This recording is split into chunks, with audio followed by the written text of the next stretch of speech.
Knicks, huh? But the best thing about New York City is K-N-I-C-K. Everybody say go New York, go New York, go! Go New York, go New York, go! Hey everybody, welcome to the New York Knicks podcast, episode 674. I am Jay. How you doing, Mark? Good. How are you doing, Jay? The Knicks beat the Miami Heat last night, 116-95. Don't you think they should have lost that game? And I don't mean the actual game, but don't you think they should have lost last night? You mean, did I have the feeling they were going to lose? No, I don't think I even mean that. But don't you think, like, the Knicks should have lost the game in which Tracy Morgan threw up on the court? Because if the Knicks had lost that game, wow, there would be so many media stories about Tracy Morgan throwing up on the court being a metaphor for the Knicks season and how devastating this is. And, like, Would have been intolerable. Yeah. it would have been the New York media would have gone crazy with this Tracy Morgan throwing up and this being like, yeah, the most exciting thing on the court last night was Tracy Morgan throwing up. Knicks couldn't play defense. They're just they might as well just like blow up the franchise. He wasn't even sick. The game made him do that. Yeah. He claims he didn't eat anything. It was Nick poisoning. So with that win, the Knicks swept the Heat. You want to guess when the last time the Knicks swept the Heat was? When was the last time the Knicks have swept? Well, what hasn't been in the playoffs? The last time the Knicks swept Regular the season Heat- sweep, yes. Yeah, I know that. Are you gonna say the 12-13 season? Nope. It was earlier than that. Okay, it's earlier than that. I mean, obviously it has to be a while. If your big reveal was last season, then this was the worst trivia question ever. It was 1 year ago. Happy year ago. anniversary. Okay, so I'm gonna say the last time they swept the Heat. When did they even come to the league? 92, 93? Around then, yeah. Yeah, okay. I'm gonna say the last time they did it was 90, 88, 89 was the Heat's first season. 88, 89. Okay, 92. You got it. 92, 93 was the last time the Knicks swept the Heat. Wow. Yeah.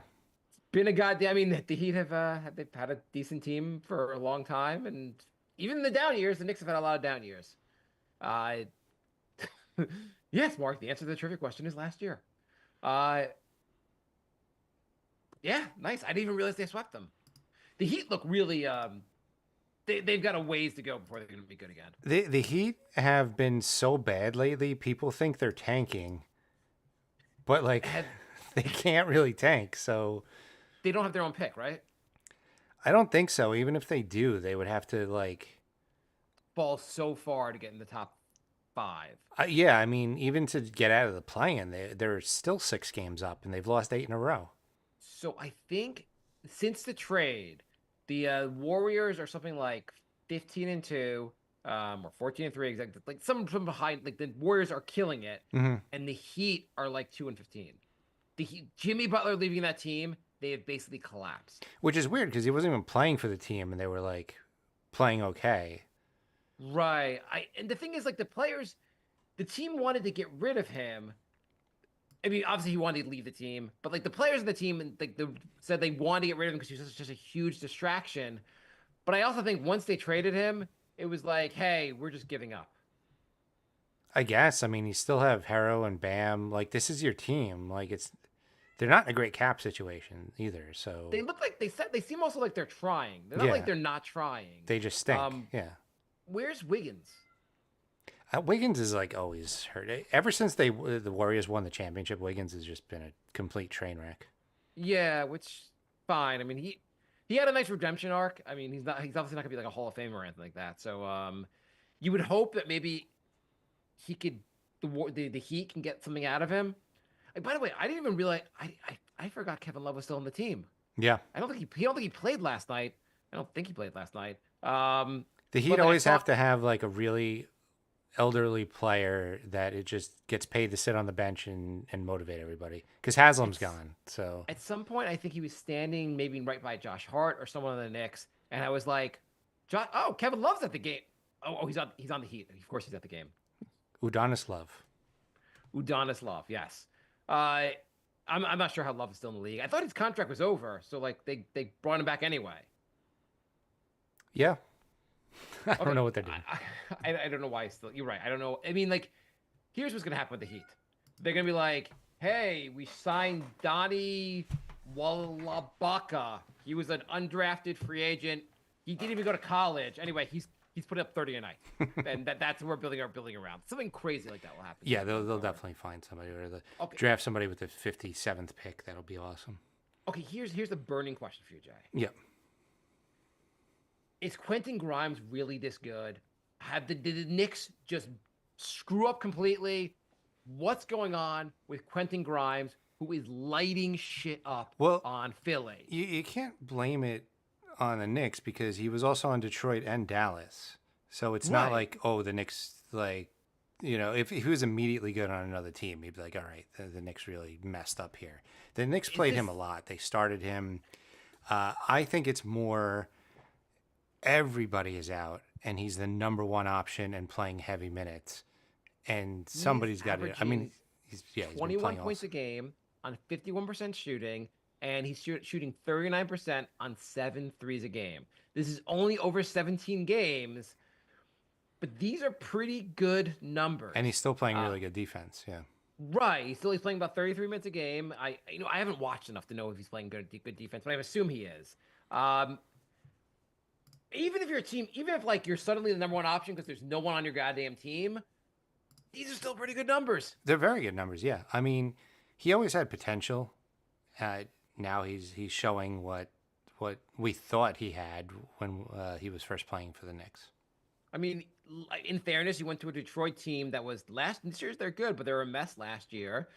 Dallas, I mean, Dallas wasn't really a mess. It wasn't really working out, but he was playing okay there. He was. It's just with Luka and Kyrie, there's not a lot of touches for him. Well, now neither of them are on the team. Yeah. Well, Kyrie's still on the team, but not playing. Was Kyrie, is he healthy or he's injured? He's out for the year, yeah. He might be out next year, too. Yeah, he might be out for next year. Yeah, I forgot. He's going to miss most of the next season. Dallas, is Grimes just playing this well because Nico Harris is this goddamn cursed? What's going on? I don't understand how he is putting up ridiculous. I mean, he is shooting the ball 15 times a game, which is unheard of for like a guy like Quentin Grimes. Mm-hmm. Did the Knicks screw up by not just keeping him last year? Because you could have just kept him. You didn't have to trade him. You could have just relied on him instead of Bogdanovic. They tried to get help with Bogdanovic and Burks, and was that just a mistake? No, I don't think it was. I don't think it was. I think he seems to be performing awesome. So tell me why it wasn't a mistake, Jay. Because at the time, I think Dante was out playing Grimes. Yeah, absolutely. And so Grimes wasn't really going to get them for that playoff run. Grimes was going to be more of an afterthought anyway. So you figure like Bogdanovic was a player you needed more for that playoff run. I mean, in fairness, Grimes could have just played Bogdanovic's minutes.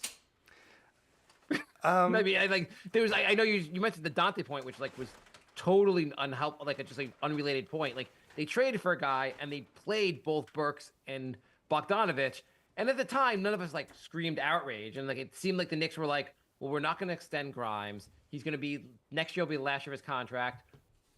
Let's just try to get help and go for and like make a run this year. And I get that, and teams do that a lot. They make trades to like make a run that year. Yeah. But did they give up on Grimes a little too early? Well, Bogdanovic is a bigger guy. I think they wanted to have just a bigger lineup in general. Bogdanovic played no defense before he got to the Knicks or when he was on the Knicks. That was a given. Like he just was not a good defender. No. His size. I mean, I don't know what like so realistically. Yeah. They don't make the trade, and Grimes is the guy. I guess at the end of the day, it makes no difference because the Knicks didn't like the Knicks made it to the second round. They're probably not. I don't know that they beat the Pacers. I mean, Bogdanovic didn't end up not even playing. Burks didn't do that much. He contributed a little bit. Grimes would have been a better defender. Probably doesn't make a difference in the outcome of last season, right? No, I wouldn't think he would be the X factor. I mean, considering all those injuries, I mean, Grimes was having also a very bad year last year for the Knicks. He was. Does Grimes get his heel stepped on, and does that cause an injury? Because Bogdanovic was playing until that happened. I mean, there was just a lot of freak things that happened. Freak things happen. So, and this year, even if they had Grimes, how much would he play? Yeah, he'd be playing like 15 minutes a game. Right. I mean, it looks like actually they could really use Grimes on the bench. Like with a team that's so shorthanded, Grimes would. The thing is, Grimes most likely it would mean Grimes would be here and Shamit would not be here. Yes, which would definitely be an upgrade. Yeah. Yeah, either him or Campaign would not be here. The thing is, Grimes would not be doing what he's doing in those minutes. Right. Like he didn't really. I mean, obviously confidence came with getting more minutes. Well, not just those minutes, the situation. I mean, he is the offense now. Maxi's out, Paul George is out for the season, Embiid's out for the season. So Grimes is like the number 1, 2, and 3 option. So that helps. So Grimes is going to be a free agent this summer. What kind of contract is he going to get? If he keeps this up, and obviously, like, who knows? Right. But he made like 15 more games to go. He ends the year averaging 20 points a game, something like these numbers. What's the team going to do? Somebody's going to give him like stupid money. Yeah. Like, does he get 20 million a year? Because if he does this for the next 15 games, that's a 32 game streak of doing this. Somebody will give him 20 million. I mean, last year, RJ Barrett, after post trade with the Knicks, shot the ball super efficiently. Like RJ was unleashed. The following year, he's back to the exact same numbers he had for the Knicks. Yes. Like he's just back to the player he was. Grimes is really good. I don't think he's this good. I don't either. I mean, sometimes a player has an abnormally hot streak.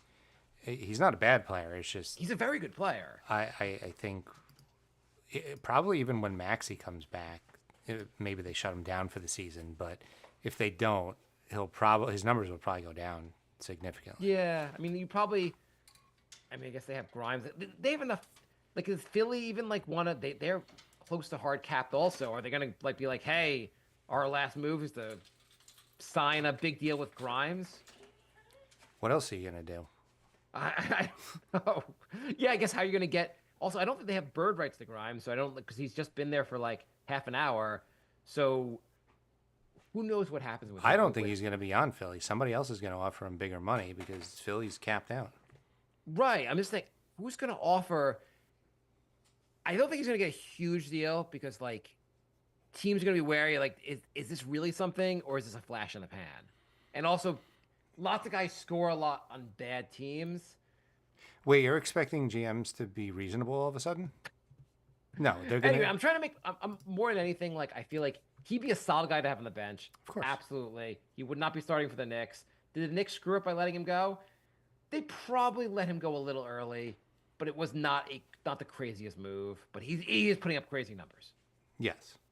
It's not like the Knicks let Obi go, and they were like, "Oh, you traded him for 2 second-round picks," and then you're like, "Yeah, it's fine."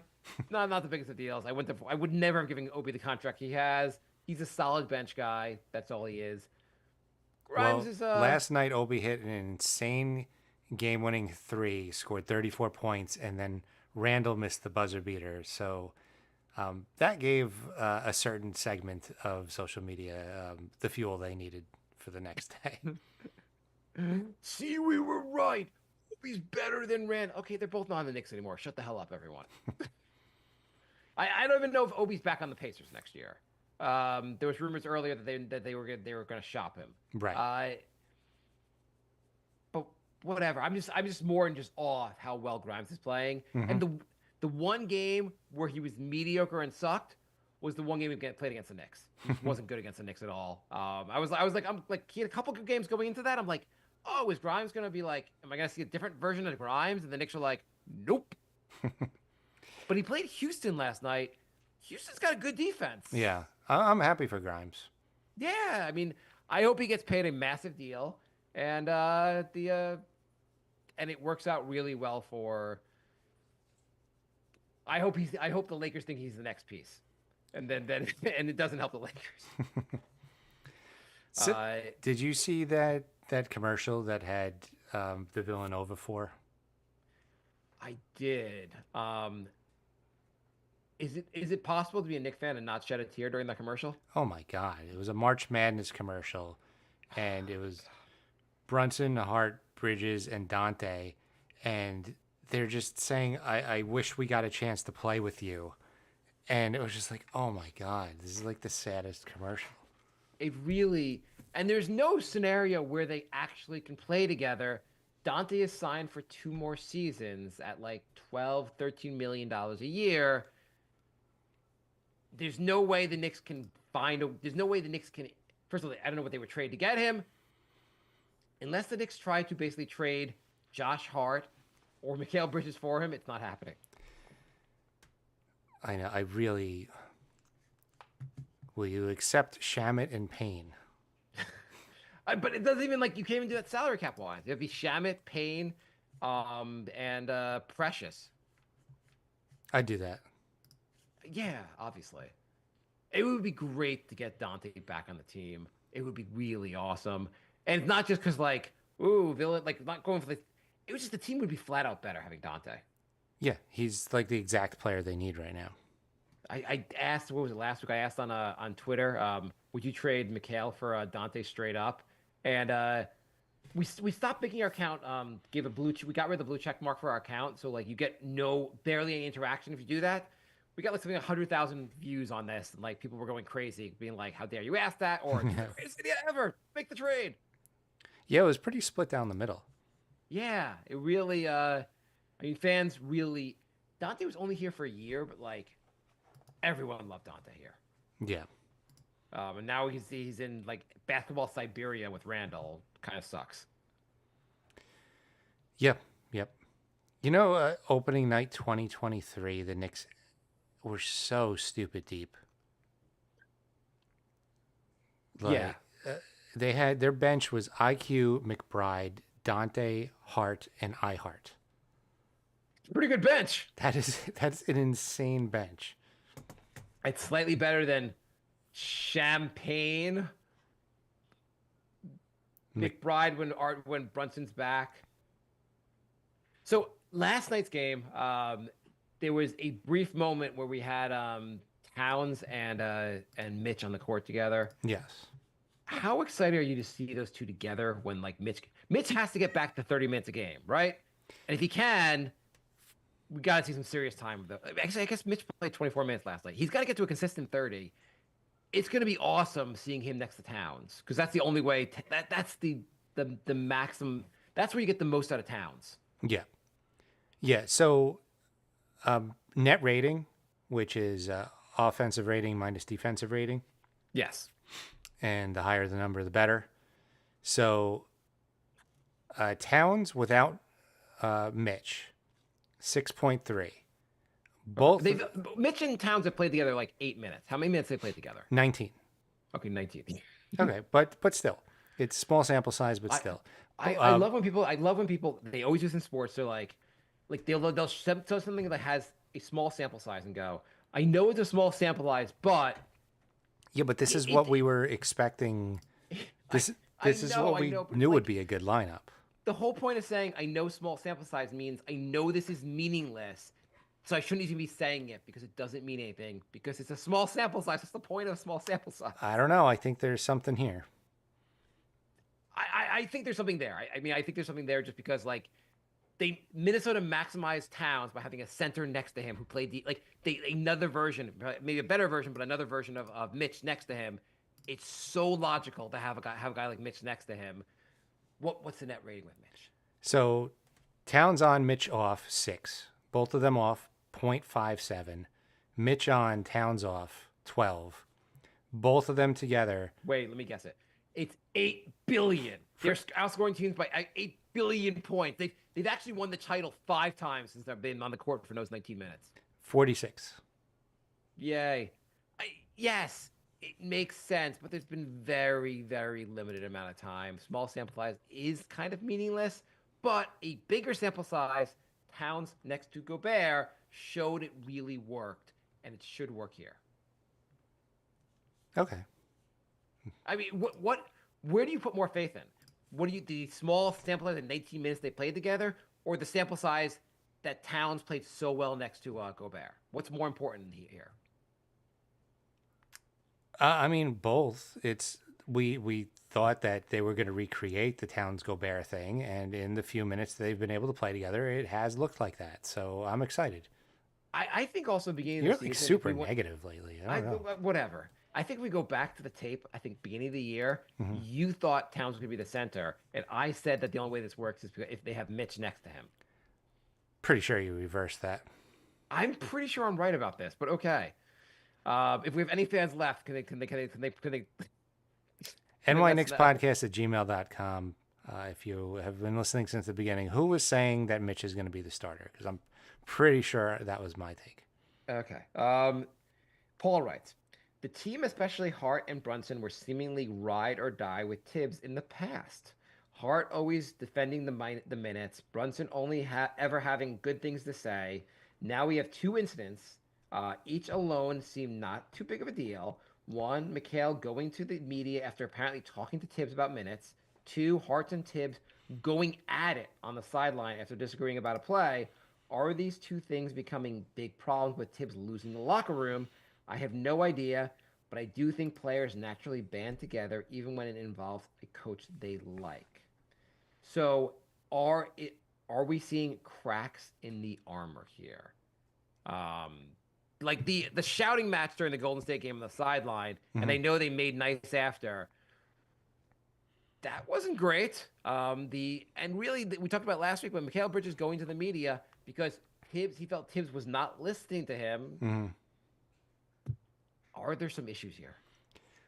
There's some issues, but I don't think this is like the beginning of the end and Tibbs is on his way out or the team's about to revolt. I think it was just a heat of the moment thing. I feel like you see coaches and players get into it all the time, and only when it's. I'm gonna go with a hot take here, Jay. Yeah. I don't know how hot of a take this really is, but there will be a different person coaching the Knicks next year. Yeah, you think? I think to start the season, I think Tibbs will be out at the end of the year. I do think there's something here. I think to a certain extent, I don't know that Tibbs is losing the locker room, but he's not like holding on to it as strong as before. Like the shouting match with Tim Hart wasn't great. Bridges going to the media. I think the minutes thing also, like I know they haven't had that many injuries, but people are starting to.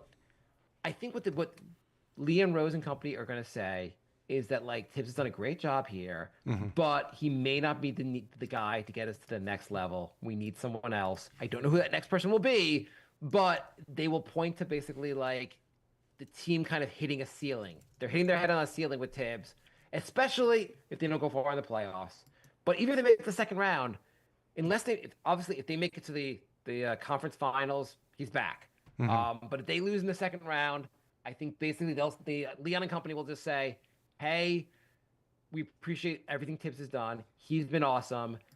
We got to make a change to get to the next level. Maybe we can unlock this offense. They're going to look at what happened in Cleveland, and they're going to use that as an example in their head of like, hey, there's an unlock here. Maybe the offense could be running better.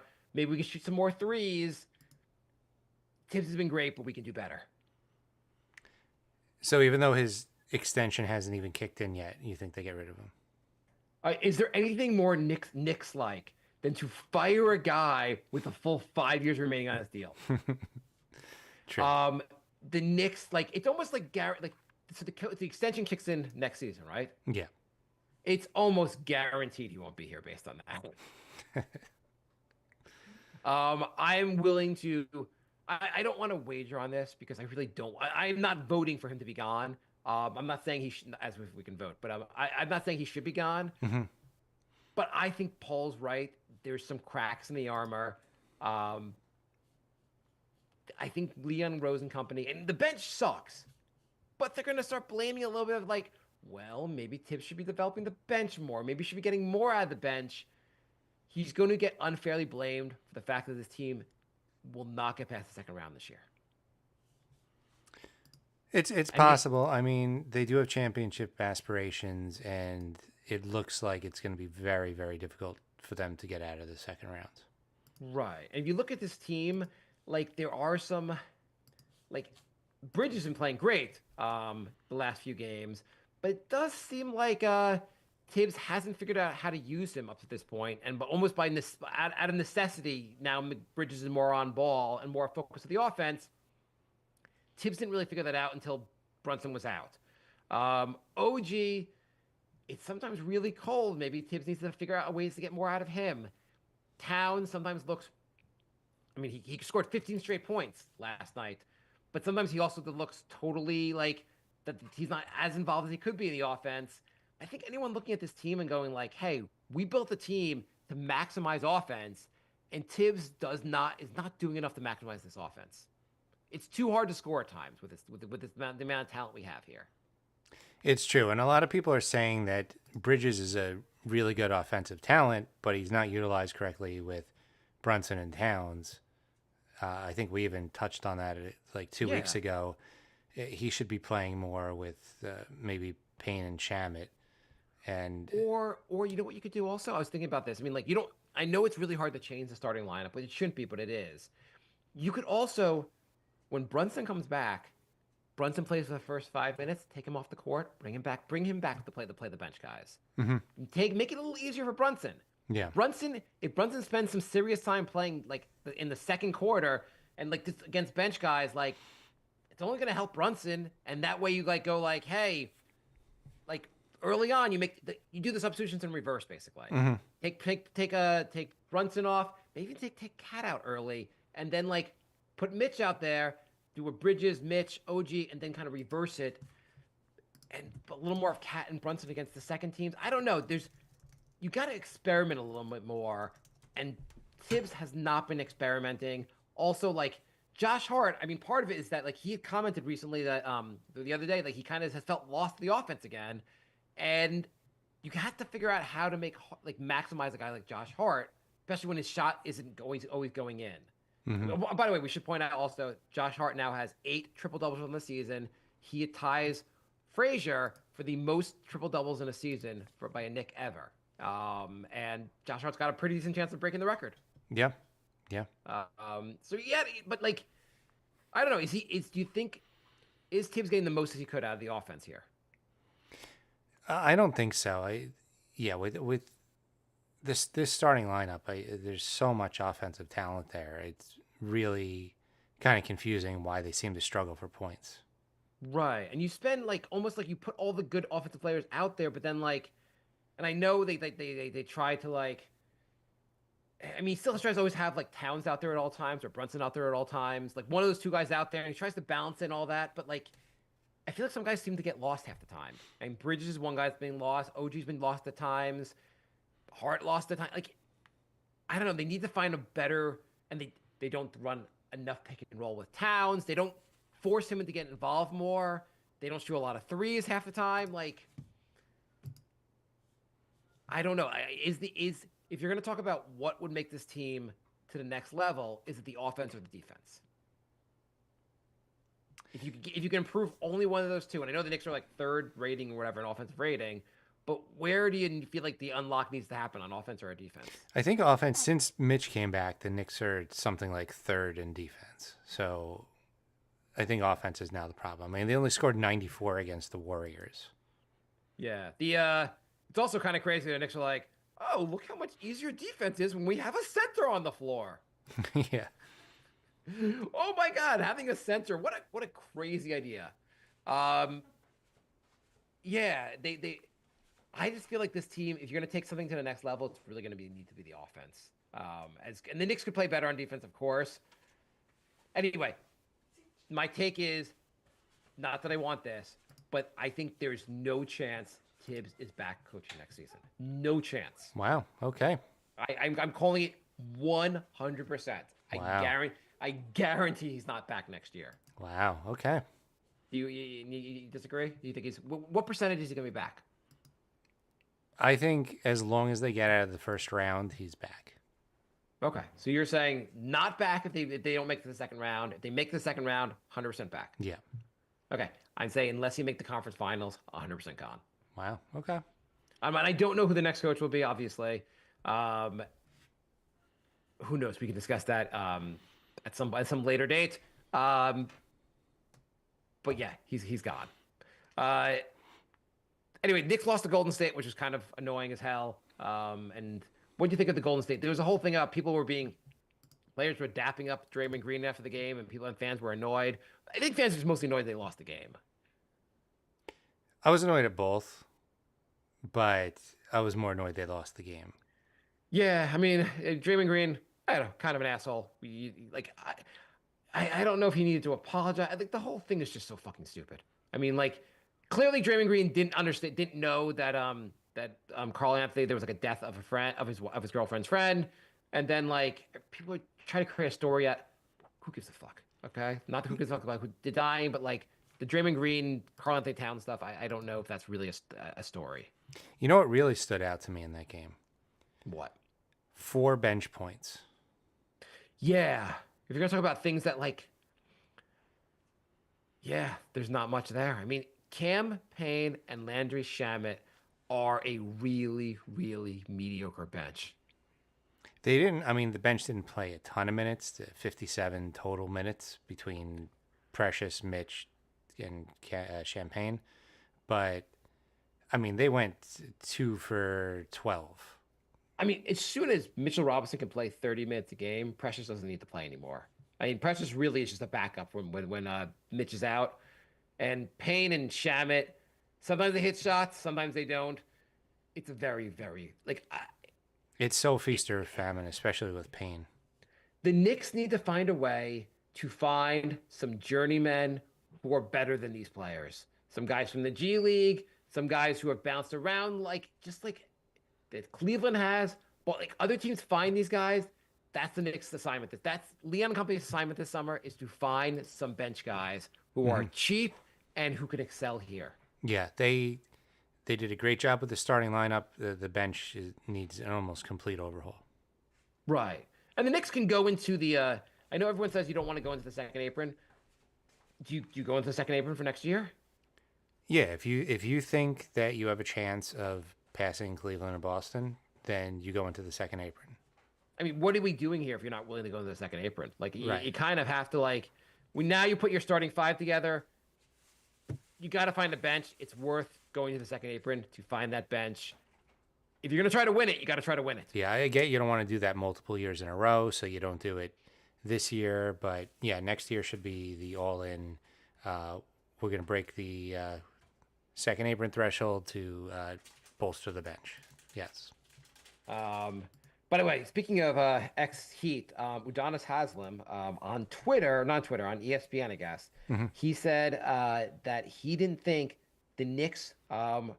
He said, "I'm looking at Detroit, and I'm saying this could be a first-round exit for New York." Okay. So anyway, once a Heat, always dislikable. Yeah, You play for the Heat, you're just always a dislikable person. pretty much. What else is going on around the league, Jay? You want to talk about around the league? Sure, we got one Wanna email. talk about email. Go. NYKnicksPodcast@gmail.com. Sam writes, "Hey guys, who would you replace these 3 useless players this offseason with? Shamet, Payne, Precious. I'd replace Shamet with Dante, Payne with Schroeder, and Precious with Nick Batum." Since they are all outside the Knicks price range, sounds great. I mean, you could probably trade all 3 of those for Dante. But then, yeah, then your bench is...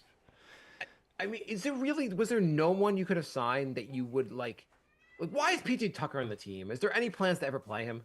I don't think so. I think he's only on a 10-day contract. Oh, is it only a 10-day contract? I think so. And he's not playing for that on that contract. I don't understand the 10-day contract where the guy comes here and just doesn't play. Well, we've seen those 10 days. You really didn't contribute on the court. You didn't put me in the game. Well, it's your own fault now, isn't it? Yeah, he's on a 10-day contract. Okay, so the 10 days are almost up, and he's just not been on the team. I think we're on like day 8. So I don't know what they're doing. He got $190,000 for that. Listen, Knicks, if you don't want to play someone and want to pay them for a 10-day contract, I and Jay are both raising our hands. We are each happy to share half the 10-day contract. We are team players. Jay, I will give you half my 10-day contract if you give me half yours. Sounds good. We'll do a lot of clapping, a lot of towel waving. We'll do it. We could cheer better than anyone else. Plus, if any celebrity throws up on the court, Jay and I will clean it up. There you go. No problem. Hands down. Probably will not happen again this season, but if it does, we're on it. Yep. There you go. Let's see other around the league stuff. you first let's look at the upcoming schedule. We got Spurs. This is a good part of the schedule. We got Spurs, Yes. Hornets, Wizards, Mavs. Those are 4 wins. It Those better be, are yeah. 4 goddamn wins. Yeah, definitely better. I mean, like, if you look at those teams, San Antonio, there's nothing left now with the Fox and Wemby out for the season. Mm-hmm. Charlotte is just a goddamn joke. Washington looks horrendous. And Dallas, people are scared to score points on Dallas because the more points you score, the more likely you'll be injured. They had another. Dante Exum went down the last game. No team in the history of the NBA has had as many injuries happen in such a short time span. This is insane. So they are actually, I think they're 1 injury away from having to like forfeit games. They have so many injuries. You can't. No, that wouldn't be. They have enough people on the roster. Well, here's their injuries: Brandon Williams, Kai Jones, Caleb Martin, Jalen Hardy, Anthony Davis, Dante Exum, Olivier Prosper, Gafford, Lively, and Kyrie. Okay, when they announced the injury report, they should just like be more fun with it. Like they also announced Greg Oden's out tonight. Just throwing like historically injured guys. That's Ralph 10. Sampson won't play. No Yao Ming tonight either. That's 10 guys. There's only 15 on a roster. Well, they don't have 5 guys showing up to the game. Well, I think they got like 2 two-way contracts or a 10-day. They're like basically just calling up to G League, like, who you got tonight? And by the way, this is the Nico Harris made a trade because he thought that Dallas had a shot at winning the title this year. Yeah, this was for the short-term excellence. So good job. I understand Anthony Davis is a little older. I don't mind closing our window because we're going to win the title. Okay, so I'm just looking at the box score from last night. Dallas had 8 players on the roster. Mm-hmm. The 8 players played, including PJ Washington, who's back now. Mm-hmm. So, and they got Dinwiddie. They have 8 players. They're not forfeiting. You have to lose 3 more players to forfeit. I imagine you need to be down to 4 players to forfeit. No, I don't think so. I think you have to have 6 or 7. What would the NBA even do with this situation?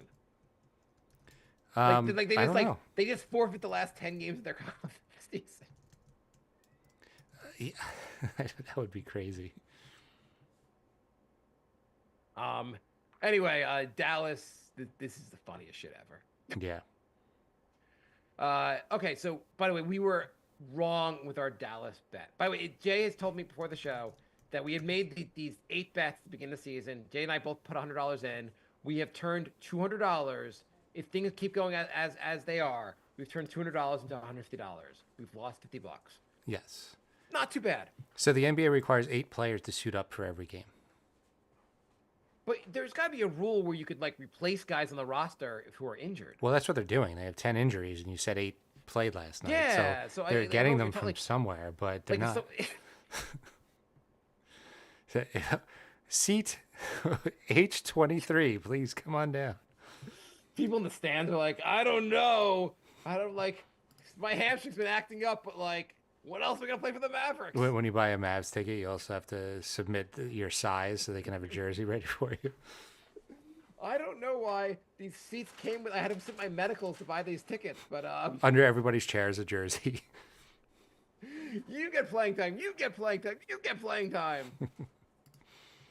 The most hilarious videos you're seeing, like Ja dunking on Jay. Jay's like, holy shit, that hurt, but wow, that was pretty cool to see Ja like that. I think I have a concussion. All right. That was all our questions? Yes, we had one question, Jay. No one gives a shit anymore.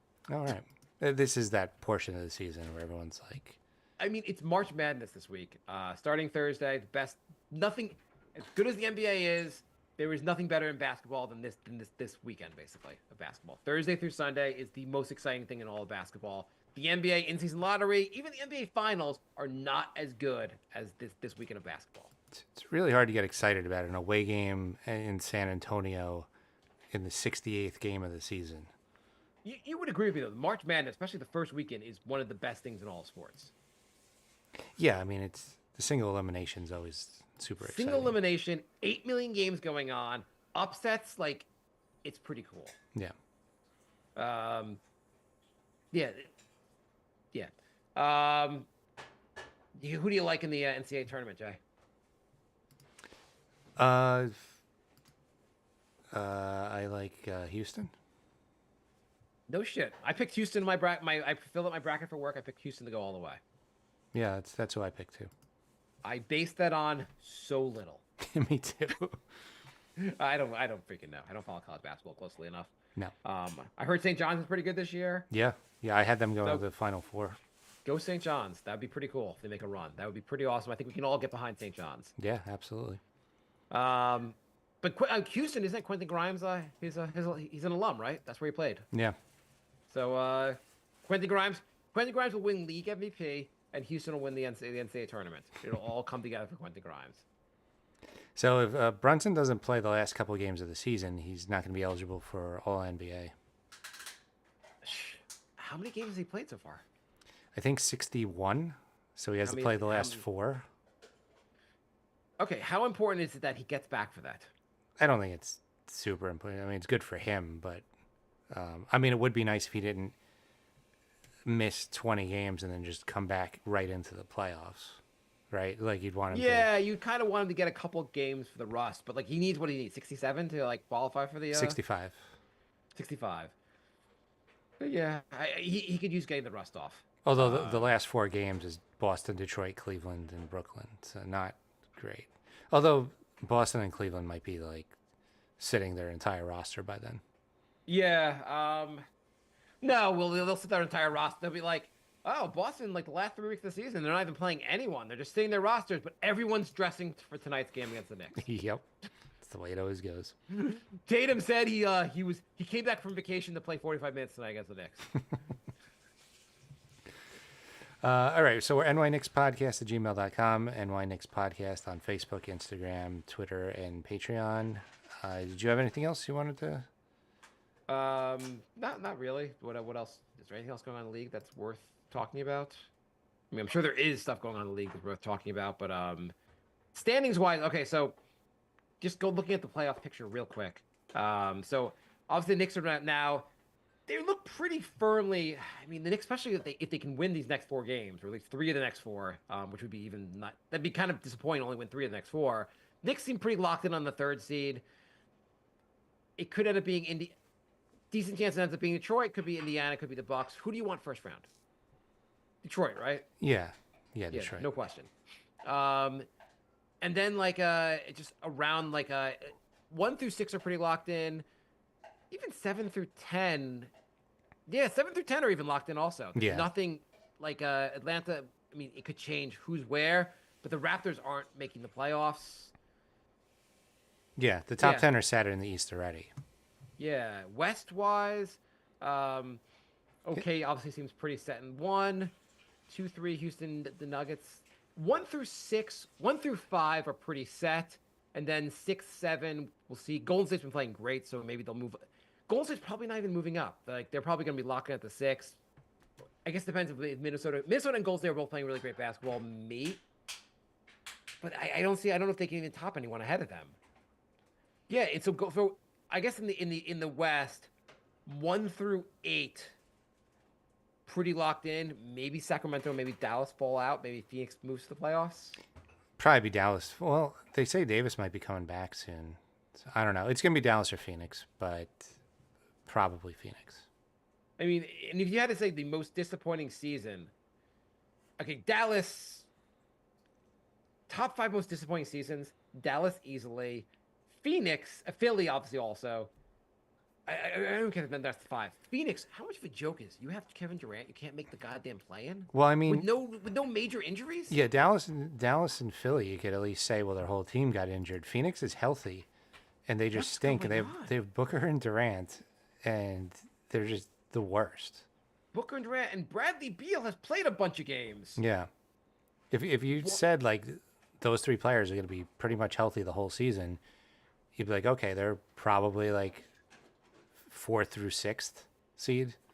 I was listening to Bill Simmons and like his NBA preview, and he was saying how like all these stats were like just terrible for like all these things were really bad for Phoenix last year, and they just like it's not going to happen this bad for Phoenix again. It's more likely that these stats improve this year, and Phoenix is going to be a pretty good team. That he made such a case for Phoenix being like a solid contender. I can't believe how bad they are. They're so bad. Yeah, they and I think Match Itchby, the owner, said he's not looking to rebuild. Like he's out of his mind. Yeah, you got to just blow that up. Yeah, if you have a healthy Kevin Durant, a healthy Devin Booker, you can't make the play-in. Grade them both and just figure it out and rework this team. Yeah, I mean Durant's 37. Like He's not getting younger. Yeah, what are you even doing? Okay, that's all I had, Jay. And by the way, I made a huge prediction. You gonna make any? You want to make one hot take, one prediction? Any Knicks related prediction. Make one Knicks related prediction, and then we'll end the show. Yours was that Tibbs is getting traded. Tibbs Yes, is getting they're gonna fired. trade the coach. Tibbs Yes, is getting fired. Tibbs will not be back the next season. I think that's a pretty I'm calling it 100% lock. The Knicks Tibbs will not be back next season. That's a pretty good prediction. I'm going out on a limb here. Like Stephen A would be proud. What do you got?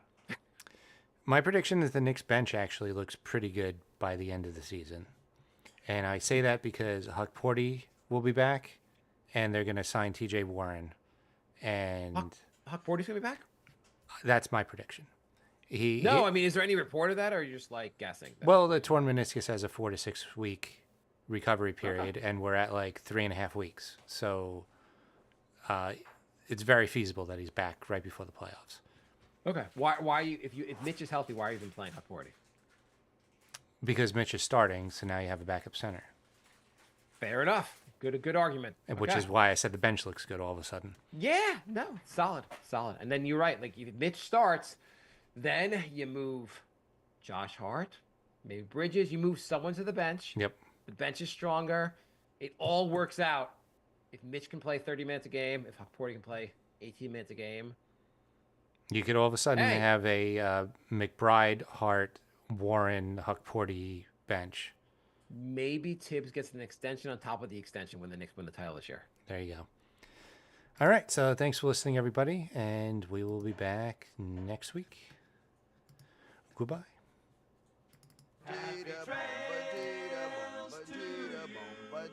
My love. Goodbye, everybody.